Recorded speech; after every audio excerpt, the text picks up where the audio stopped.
तो फाइनली अपने खेसारी लाल यादव जी का कई सारी गाने का फोटो आई है, जिस फोटो में अपने खेसारी लाल यादव जी के साथ पहले तो आप सभी को कंफर्म कर दूं कि ये कोई मतलब न्यू ईयर पर तो सॉन्ग आया ही नहीं, मतलब आप सभी को बता दूं कि अपडेट डिक्लेयर नहीं हो पाया। इसके अलावा बता दूं कि ये गाना अब से बहुत दिनों के बाद ही आने वाली है, यानी 1-2 सप्ताह गैप करके आने वाली है। इस गाने में अपने ट्रेंडिंग स्टार खेसारी लाल यादव जी के साथ आप सभी को नीलम गिरी देखने को मिलने वाली है। गाने के हर एक लुक्स पे काफ़ी तगड़ी काम की गई है।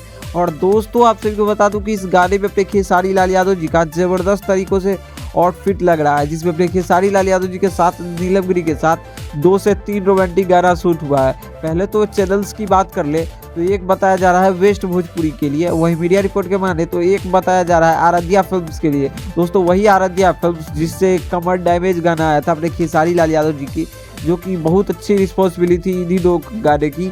और बहुत सारी गाने अभी शूट होना बाकी है, और भी कई सारे गाने की मिक्सिंग और डबिंग होना बाकी है। बाकी इस गाने से जुड़ी ढेरों सारी फोटो आई है, तो इस फोटो सबको आप सभी देख सकते हैं। और बात करें लोकेशन की तो इस गाने को दिल्ली में बहुत स्पेशली शूट किया गया है और लगभग 3-4 कंपनियों से गाना छूटने वाली है। तो अभी गाने के लिए डबिंग करने के लिए दिया गया है, और जैसे ही गाने पे डबिंग चढ़ती है तो आप सभी को गाना का रिलीजिंग डेट आती है सामने, तो हम आप सभी को जरूर अपडेट करेंगे। बाकी खेसारी लाल यादव जी का ये गाना सुनने के लिए आप सभी के बीच कितना ज़्यादा एक्साइटेड है, आप अपना कमेंट में ओपिनियन जरूर दीजिएगा। और भोजपुरी सिनेमा से जुड़ी हर एक छोटी से छोटी अपडेट पाने के लिए हमारे इस चैनल को आप सभी सब्सक्राइब कर सकते हैं। बाकी इसी के साथ मिलते हैं आप सभी के साथ जल्द ही नए वीडियो के साथ। धन्यवाद दोस्तों।